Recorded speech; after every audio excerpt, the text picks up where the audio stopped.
Hello, everybody. Thank you for joining us today. I'm going to just do a little brief review of what's going on in the markets as we enter 2023 and have a think about what sort of risks and opportunities there are for investors throughout the rest of the year.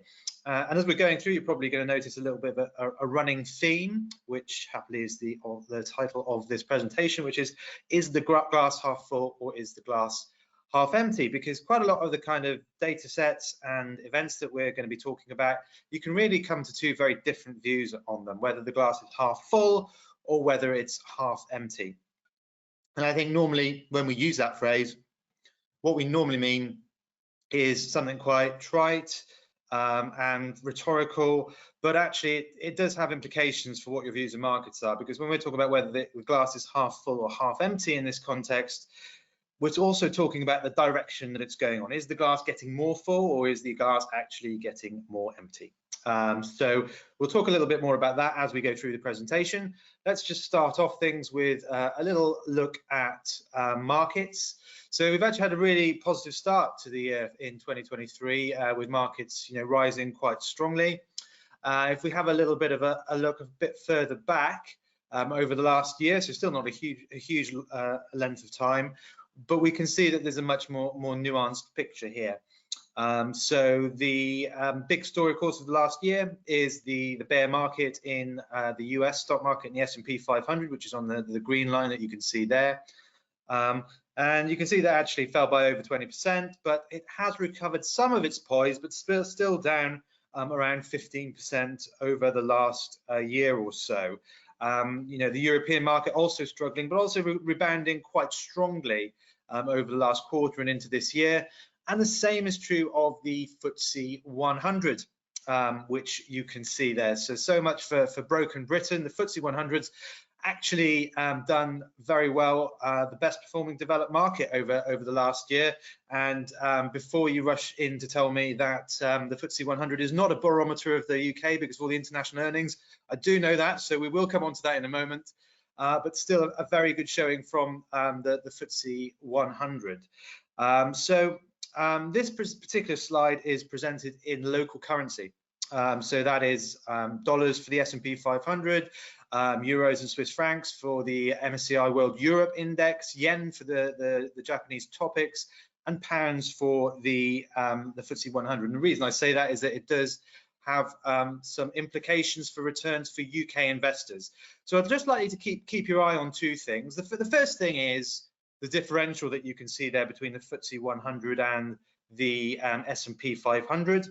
And also just where the green line is, where the S&P 500 is, because as we flick on to the next slide, which is sterling returns, so for UK investors, your clients and our customers, you can see that actually the green line there is much improved. So in sterling terms, the S&P 500 is down just around 5% because the pound has weakened against the dollar by around 10% over the last year. That's obviously a very big swing factor for UK investors who hold US funds. And we can also see that playing out in terms of the three most popular fund sectors with investors. So this is UK equity funds, global funds, which obviously have a very high weighting to the US, and North America funds as well. So, even though the FTSE 100, remember, has outperformed significantly the S&P 500, the average US fund is sort of level pegging with the average UK fund. So, if you're a UK fund manager, you must be absolutely tearing your hair out at the moment. This is the 1 year your index has really, trounced the S&P 500, and your North American peers are still drawing level with you. So a lot of that is down to currency.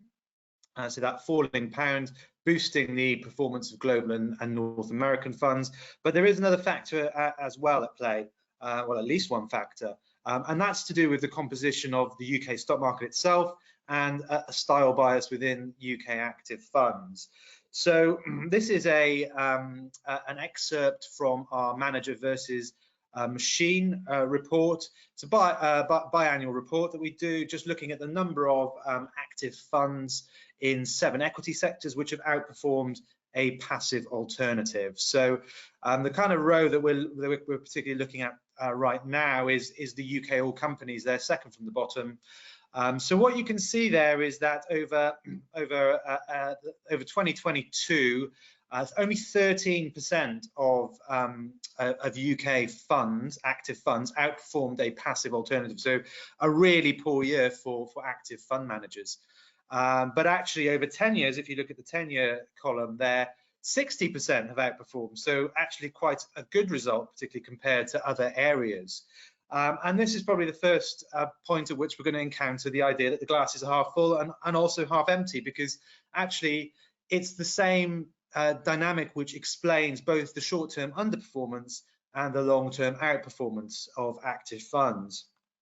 And this is just another way of visualizing similar data, which is, looking at the performance of the average UK fund versus the FTSE All Share. So, a very high level of underperformance from UK funds compared to the index, and you probably will be seeing this in your portfolio holdings of UK funds. And the big driving reason behind this is, as I say, a very differentiated performance within the FTSE All Share. So the FTSE All Share comprises 3 sub-indexes, and you can see here that the FTSE 100, the big beasts, have really wiped the floor with the FTSE 250 and the FTSE small cap. Now, a lot of the reason for that is partly currency. There's greater exposure to overseas earnings in the FTSE 100.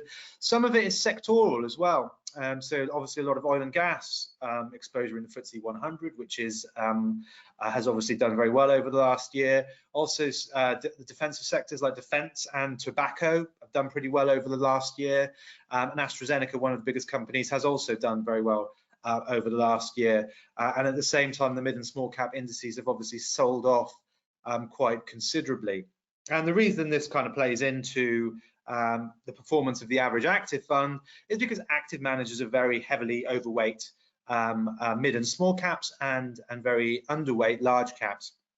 So you can see here the typical UK passive fund has around 63% in large cap, compared to 41% from the average active fund. So a very big underweight in large cap, and all that is really in mid and small cap. So the differential between the performance of those indices has really taken its toll on UK active managers this year. So it is still an active decision, I guess, to be invested in mid and small caps rather than large cap.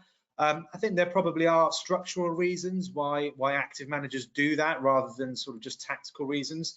One is that those areas of the market are less widely analysed than the big blue chips, and so there's probably greater scope for managers to kind of find an edge with their research and kind of unearth some hidden gems.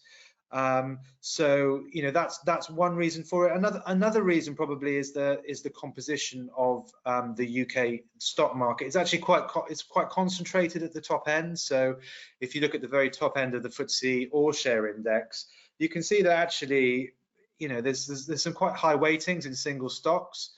So if you're thinking about what an active manager is doing, they're trying to outperform the FTSE All Share.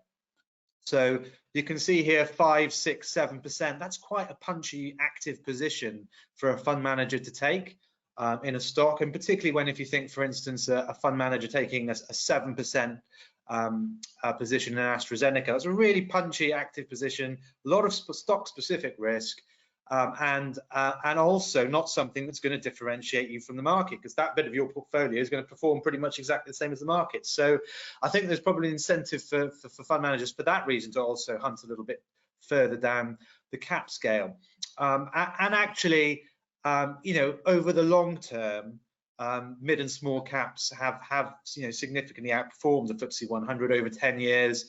FTSE 100 is up around 90%, FTSE 250 around 100%, and small cap around 140%.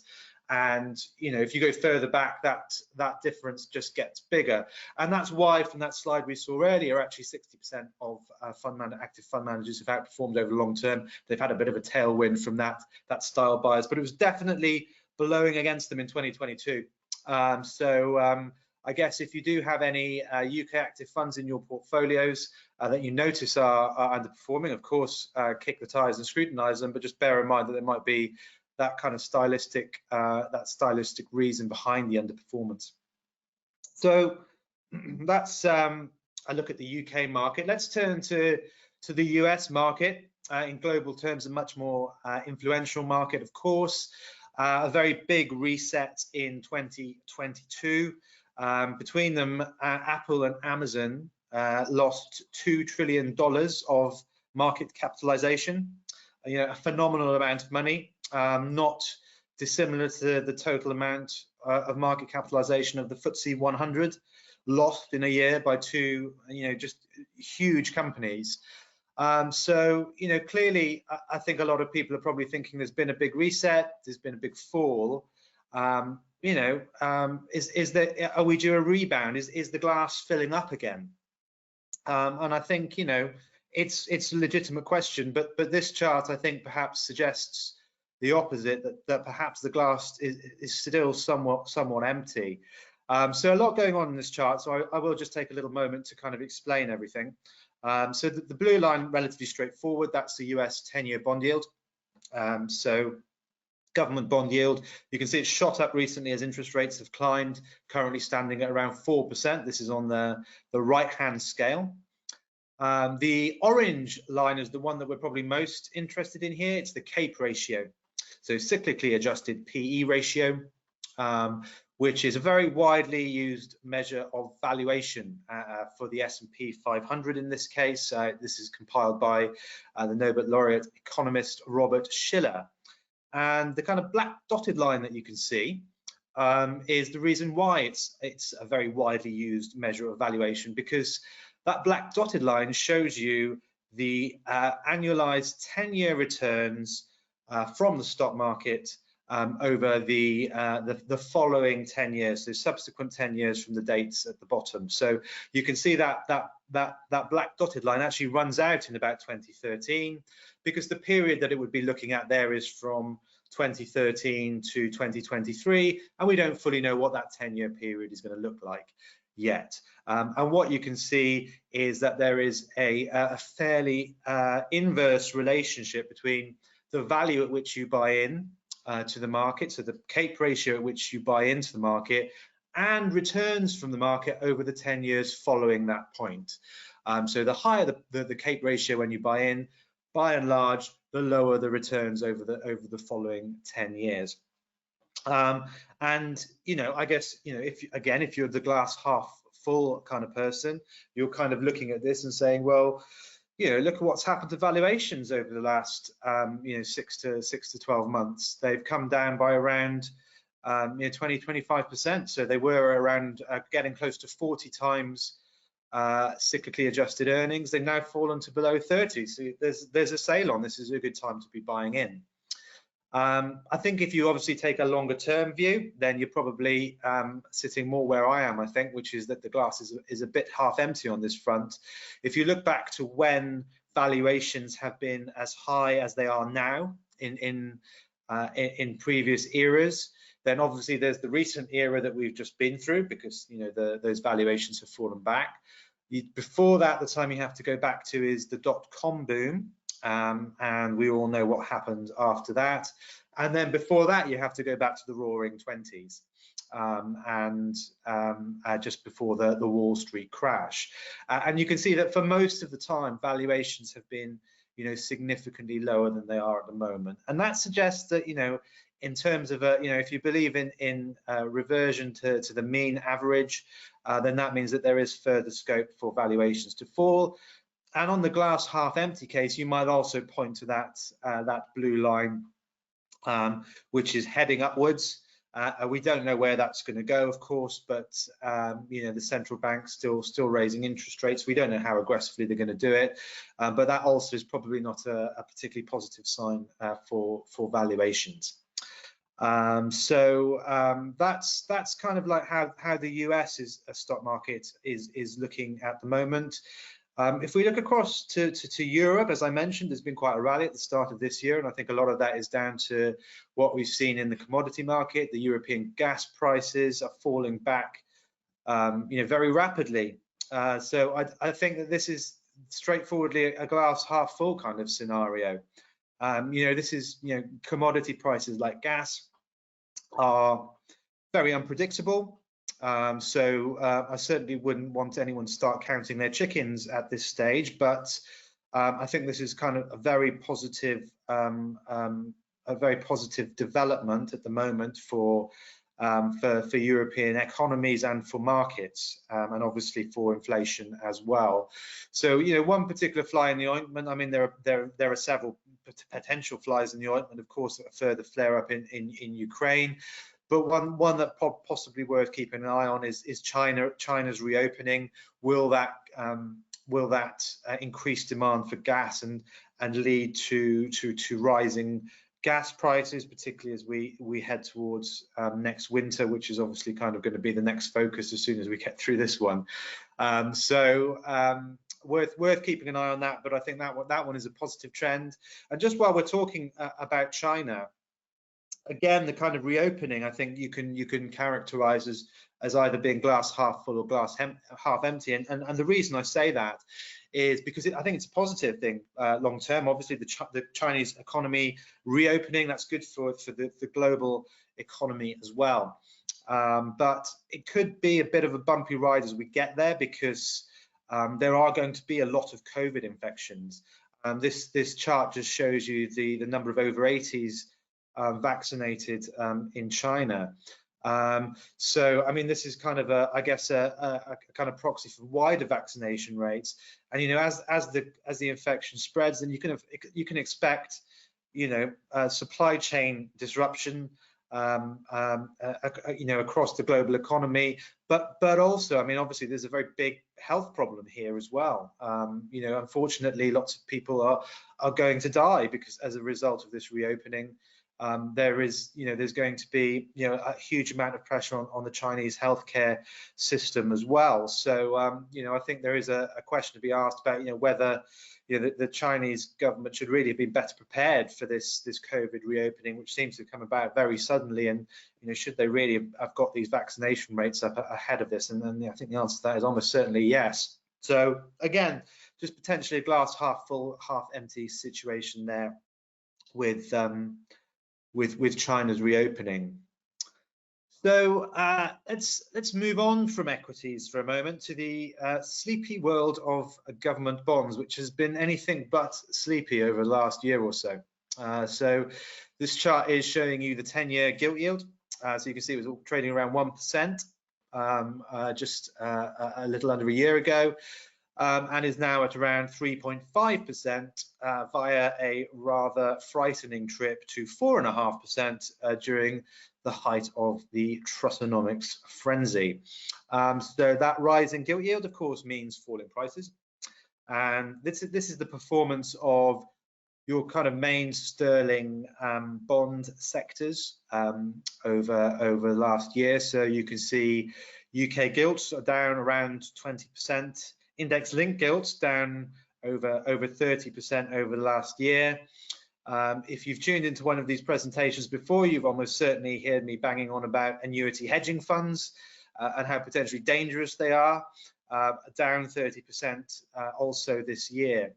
So, we've seen a very big fall in these markets, but yields are now obviously much higher than they were. So I guess that's, again, the glass half full scenario. The glass half full perspective is that actually you're getting a reasonable yield on bonds at the moment, certainly compared to where they were a year ago, and a lot of the froth has been taken out of the market. Of course, these are safe havens and shouldn't really behave by this, but I think we've all probably seen it coming to some extent, and a lot of us have probably been surprised that it hasn't happened before now, because you've had this huge bubble sort of blown up by low interest rates and QE. And I think within that perhaps lies the glass half empty kind of case, which is actually, what could knock bond prices further from here? If you think about what that could be, well, perhaps a rise in interest rate expectations. And I say expectations rather than interest rates because there are already some expectations for interest rate rises baked into these prices. So if we look at kind of the scores on the doors at the moment, what you're looking at here is the meetings for the Bank of England's Monetary Policy Committee throughout this year.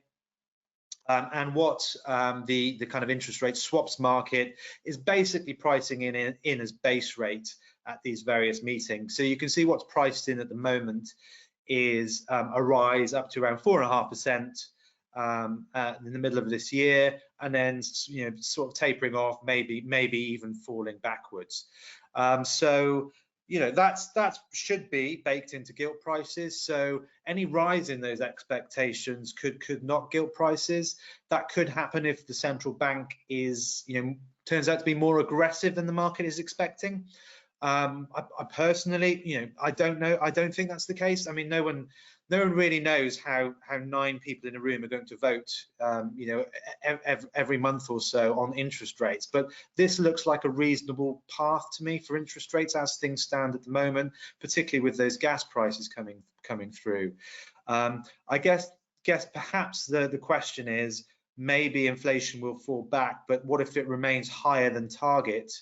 At the back end of this year, will the Bank of England keep pushing the interest rate pedal, or will they actually ease off? And I think that's probably something we won't get any insight into for some considerable time. But that's still a risk to the bond market. I'd also say that there's a supply issue risk, because obviously the government is borrowing lots of money, so there's lots of gilts that are going to be coming to the market, so lots of supply. At the same time, the Bank of England is unwinding its QE scheme, so it's selling gilts. That's even more supply. And you might have heard about the kind of the relaxation of Solvency II regulations for insurance and pension funds, which is encouraging them to invest in riskier assets, in particular infrastructure funds, and that's going to be less demand from those institutions for bonds. So that doesn't feel like a particularly positive development for the bond market either. So again, a fairly nuanced position in sterling bonds. So I also just wanted to sort of spend a little bit of time thinking about the effects and the risks that are still lingering in the market from higher interest rates. And I would broadly categorize them under 3 headings, really. One is business risk. And what I mean to that is risk to company profits, really. In the real economy, irrespective of what's going on in the stock market, there are risks to earnings. And within that, I'd say there are 2 primary risks. The one is higher borrowing costs for companies. So higher interest rates, companies that have debt on their balance sheet are going to be paying a higher interest rate for that. But if you just stop to think about when that's going to happen, well, some of it will have happened already, because companies will often have variable lines of credits that are perhaps short-term credit facilities with their bank, which are influenced pretty much immediately by interest rates going up. But long-term debt, for instance, bonds, will often have been set up and the interest rate agreed before interest rates started going up, so 1, 3, 5 years ago, for instance.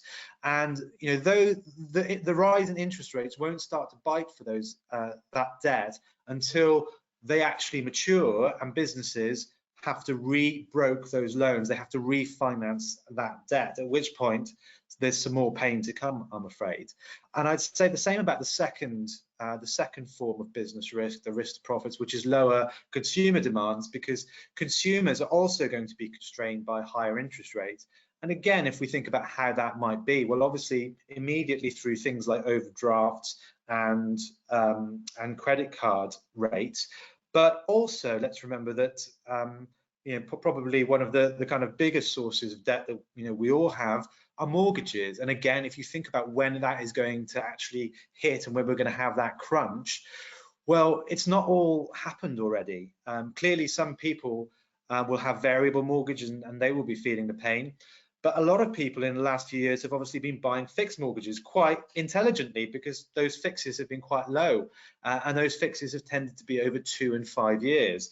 And again, it's not until those mortgages will need to be refinanced that those people are actually going to find that their interest rates are going up quite significantly. And undoubtedly there would have been some people that's happened to over the last 6 months as interest rates have risen, but I'm afraid there's still, again, quite a lot of pain to go through. So really, I think, you know, consumers have really had one big shock in terms of energy prices, but I think we're still working through the kind of interest rate shock that's still coming, I'm afraid. So that's the business risk. We've also got valuation risk. I think we've talked a little bit about that during the in relation to the kind of US market, because, you know, obviously that's what's you know, bringing down you know, the valuations of growth stocks, because higher interest rates and inflation means higher discount rates on more distant cash flows. I think that's pretty well understood. But the other one I think is interesting is flow risk, and what I mean by that is people investing less in equities. That's because actually cash and bonds are now looking more attractive. And so I think I've just got a slide here which is showing, I mean, this is just the best savings rates from Money Facts. So I think you know, I'm certainly going to be dealing with this question a lot more over the next year, and I suspect that many of you are going to be dealing with this question over the next year or more, which is, why should I be investing in equities? And this is really a question from the dim and distant past, so we're all going to have to kind of dust off our kind of, you know, historical equity returns versus cash spreadsheet, because you can now get 4% on a 1-year cash bond. So, you know, if you're a retail investor, you know, suddenly there is now a question, why should I be investing? That wasn't there a few years ago when interest rates were virtually zero. It was just a no-brainer to invest, wasn't it? And income seekers as well, I'm sure many of you will have clients who are income seekers, can now actually look to cash and bonds again. So again, as I say, a bit of flow risk for the equity market as well. So just coming to the end now, really, and just kind of rounding up and perhaps touching on some of the points that we have again. So just thinking about kind of the risks, the kind of glass half empty perspectives. We've talked about China reopening. I'll throw in there something as well that, you know, actually we've had data out recently that the Chinese population actually shrank in 2022 and is forecast to continue shrinking. That's not a positive development longer term for the Chinese economy, and by extension the global economy. India is actually expected to become more populous than China now this year. We've got high valuations in the US stock market. I think we've covered that pretty well. Geopolitics. Now, of course, that's a big one, with a lot going on in geopolitics at the moment. It feels that there's a lot of fracturing of the kind of global entente that we've seen since the end of the Cold War. So we've got what's happening in Ukraine. We've got tensions over Taiwan. We've got, you know, countries really, you know, rowing back from global free trade and erecting trade barriers to kind of protect their own industries. And we've seen that in particular, you know, with what the Americans have done in terms of limiting Chinese access to their advanced chip technology. So a really interesting one to keep an eye on. And, you know, we've also got the switch to green energy over the very long term. What effects is that going to have on the global economy? You know, if you look back to the 20th century, you know, the shift from coal to kind of oil in the mid 20th century really shifted the axis of power from Europe to America and Russia and the Middle East. In fact, what's the transition to kind of green energy going to do? And, you know, these are big questions, and I'm sorry I don't have any answers, but I think they're worth thinking about. Sticky inflation is another one. And I think this is quite interesting to think about as well. At the moment, it's pretty easy for central banks to raise interest rates. It's not popular, but they can go, well, look, inflation's at 10%. You know, we need to do something. And everyone kind of goes, well, yeah, you do. What happens if inflation gets back to, say, 4%? So it's 2% above target. Well, the central bank really should keep raising interest rates. But at that point, there might be a political problem, because actually most people and politicians, as a result, might go, well, actually, we can deal with 3 or 4% inflation. We're not too worried about that. How does that all play out? And then related to that, monetary over tightening.